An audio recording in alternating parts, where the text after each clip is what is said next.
Our experiment today is the non-disruptive test. First of all, we're going to start with the ultrasonic.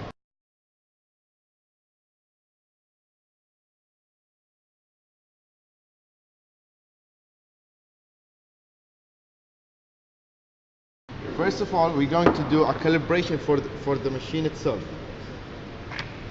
When we put these two together, we should get a zero reading. Yeah. With using this item, we should get a 25.9 after we put the gel on both the sides.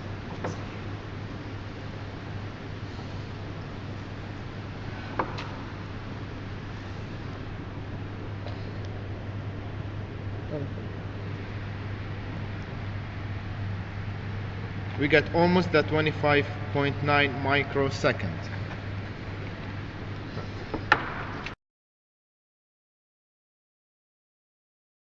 We will prepare the sample for our test. First of all, we will make a cross in the top of the head and cross in the bottom to put the two devices for the ultrasonic on both of them. And now I will make the test.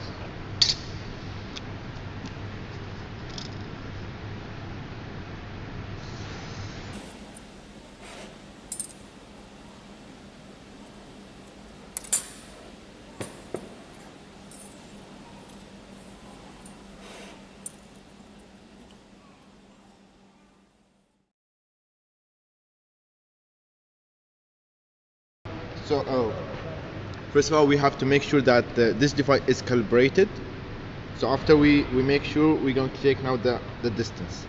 We're going to take 3 dimensions and we'll take the average of them.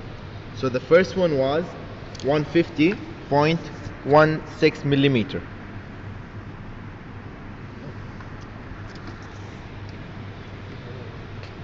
And the other one is 150.21 millimeter.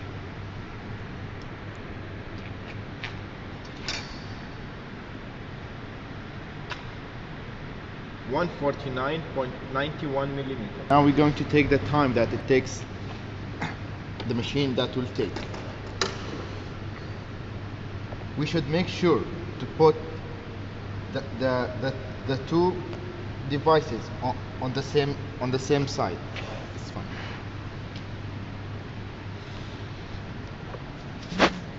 The reading is 033.9. 32.9. And we're going to take the second reading now.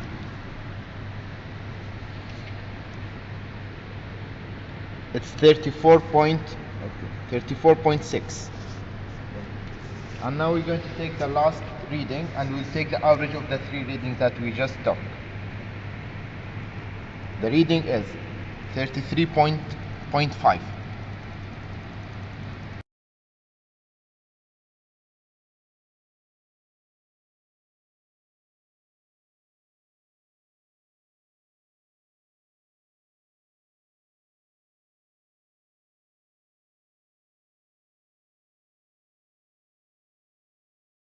Now we're going to do a calibration for the Schmidt hammer with the using this device.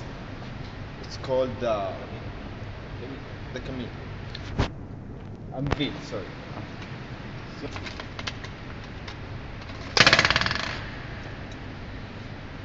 Now the reading was 97,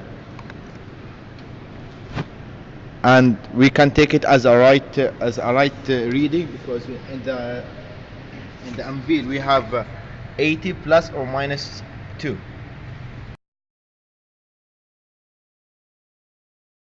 We will use this paper here, which has 16 dot for the Schmidt hammer device. Now we will prepare the dot for the Schmidt hammer device. As I said before, it's equal to 16 dot.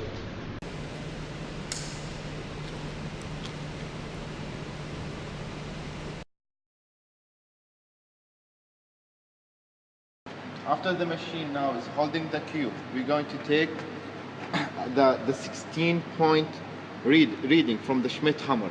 So we're going now to start with the first one.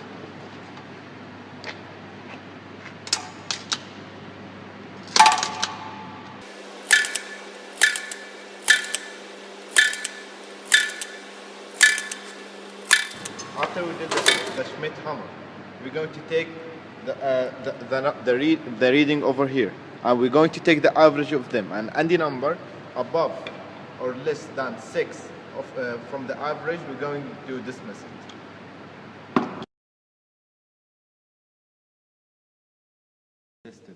So we're going to take this normal graph over here, and according to that to the 38 reading, we're going to read it from this part. Sorry.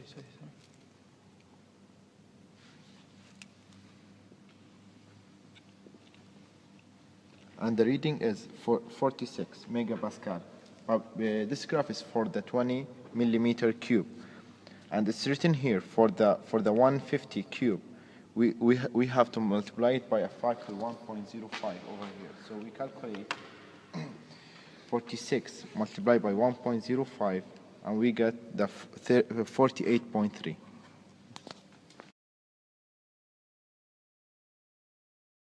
Today we're going to talk about this instrument, R meter MK3. It determines the depth and estimate the size of the metal objects inside the concrete. And now we're going to start connecting it. After we finish connecting it, now we're going to start setting the device.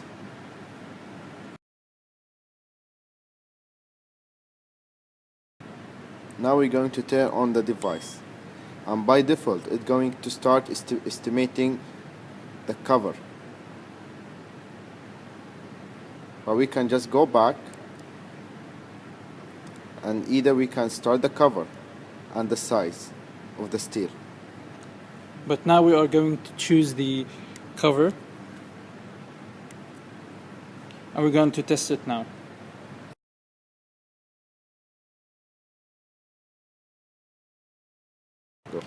Depending on the rebar location, we are going to choose either short mode or deep mode.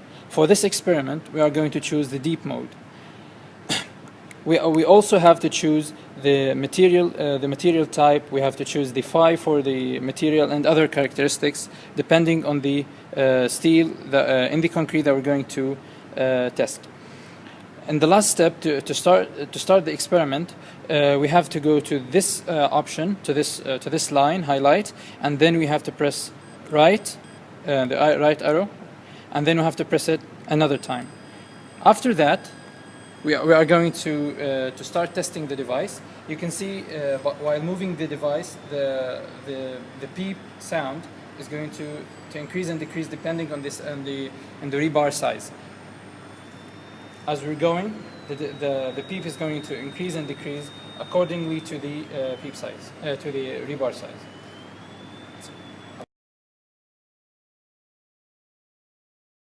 The R meter MK3 can also locate the size of the bar. We can locate the size of the bar by choosing the option. After that, we can see through the readings that if we locate the device, the reading device, in the middle of the bar, the reading will be at the maximum. At that point, we have to press enter. Enter.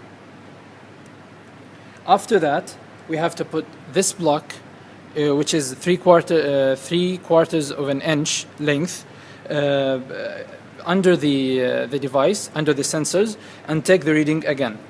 After that, if we take the reading, the reading will be given. The diameter of the length would be given.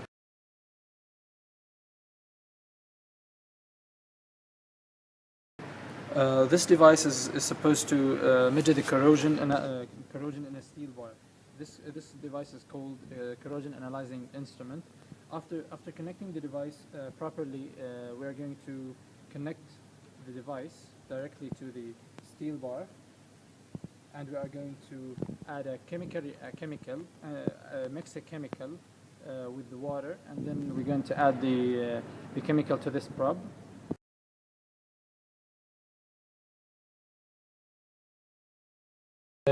Most importantly, the probe, after taking the cover off, it's going to be